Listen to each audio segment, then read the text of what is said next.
आखिरी ठिकाना। नमित और शिवानी की शादी को आज 20 साल पूरे हो गए थे, लेकिन शिवानी ने आज तक खुद को इतना बेबस कभी महसूस नहीं किया था।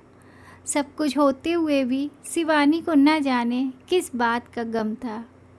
शिवानी को सब कुछ मिल गया था जो उसने चाहा था, लेकिन कहीं न कहीं कुछ कमी थी जो उसको खल रही थी, और वो कमी थी नमित की, नमित के साथ की। शिवानी एक छोटे शहर से आई थी और उसे इस शहर के नए तौर तरीके खूब रास आ रहे थे, लेकिन कहीं न कहीं नमित की तनख्वाह कम पड़ रही थी उसकी ख्वाहिशें पूरी करने में। पर नमित खुश था अपनी छोटी सी गृहस्थी में। 20 साल पहले जब शिवानी को देखने नमित आया था तो उसने कहा था कि उसके ऑफिस वाले लोग बहुत पार्टियां करते हैं, लेकिन उसको ये सब पसंद नहीं है। वो एक छोटी सी प्यारी सी ज़िंदगी की ख्वाहिश रखता था। शिवानी को तब तो उसकी सादगी बहुत पसंद आई थी और उसने झट से शादी के लिए हाँ कर दिया था। शिवानी जब शादी करके नमित के साथ रहने लगी तो कुछ दिन तक सब ठीक रहा, लेकिन फिर धीरे धीरे सबको देख देख कर शिवानी को लगने लगा कि उनका स्टैंडर्ड सबसे मेल नहीं खाता। अब शिवानी जब भी नमित के साथ कहीं बाहर खाना खाने जाती तो नमित उससे ढेर सारी बातें करता, लेकिन शिवानी हमेशा कहीं खोई रहती थी। नमित को समझ नहीं आ रहा था कि जिस शिवानी से वो मिला था ये वो शिवानी नहीं है। एक दिन नमित ने शिवानी को बैठाकर पूछा कि आखिर तुम्हें क्या हो गया है, तुम ऐसे क्यों रहती हो। तब शिवानी ने बताया कि मुझे एक अच्छा लाइफ स्टाइल चाहिए, इस तरीके से मैं नहीं रह सकती जैसे हम रह रहे हैं। शिवानी, यही तो हम चाहते थे ना, एक खुशहाल जीवन, और हम खुश हैं एक दूसरे के साथ। और मुझे लगता है अब हमें फैमिली भी प्लान कर लेनी चाहिए।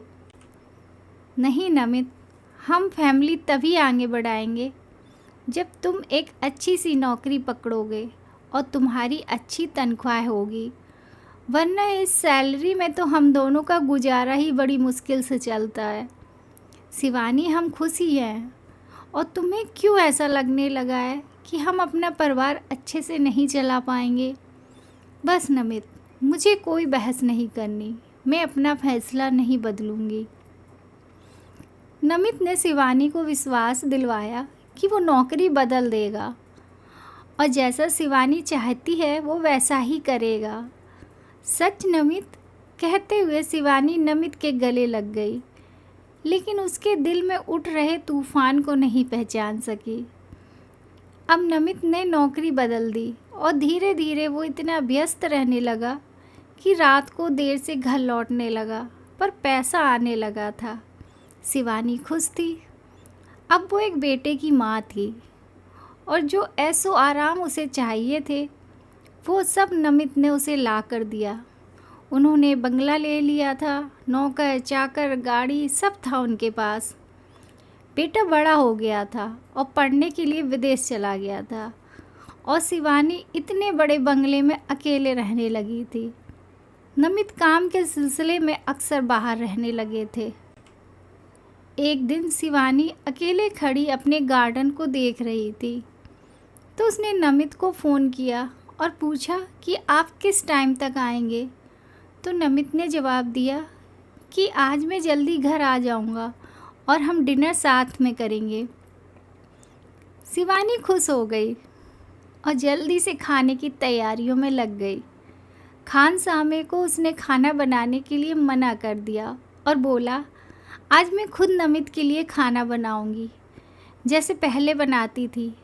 आज हमारी 20वीं सालगिरह है और आज मैं नमित को बोलूँगी कि कुछ दिन के लिए ऑफिस से छुट्टी ले लें। 2 घंटे बाद घर की घंटी बजी तो शिवानी ने दरवाज़ा खोला और उन्हें एक गुलदस्ता और गिफ्ट दिया और बोला, सर ने भेजा है आपके लिए। सर को अचानक से मीटिंग के लिए निकलना पड़ा और उनका फ़ोन भी सही नहीं है, तो मुझे बोला है आपको बताने के लिए। शिवानी ने थैंक यू बोला और अंदर चली गई। जब गिफ्ट खोला तो देखा उसमें हीरो का हार था और नीचे पेपर पर लिखा था, सालगिरह मुबारक हो तुम्हारा नमित। तुम मेरे नहीं रहे नमित, तुम मेरे पास ही नहीं हो। और वो रोने लगी। जब वो शीशे के सामने गई तो उसने सोचा कि आखिर यही सब तो चाहा था मैंने, और यही सब मुझे मिल गया। मैं शायद नमित की गुनहगार हूँ, क्योंकि उसने ऐसा कभी नहीं चाहा था, पर मेरी वजह से आज वो ये सब कर रहे हैं। उन्होंने सिर्फ मेरा साथ चाहा था, लेकिन मैंने ही उन्हें इस ज़िंदगी में झोंक दिया। मुझे माफ़ कर दो नमित। अब जब तुम आओगे तो मैं तुमसे माफ़ी मांग लूँगी और हम पहले की तरह साथ रहेंगे, क्योंकि मुझे नमित चाहिए, नमित के दिए हुए महंगे तोहफे नहीं। ऐसा सोचते सोचते शिवानी रोने लगी और अपने कमरे में अकेले जाकर सो गई। Thank you.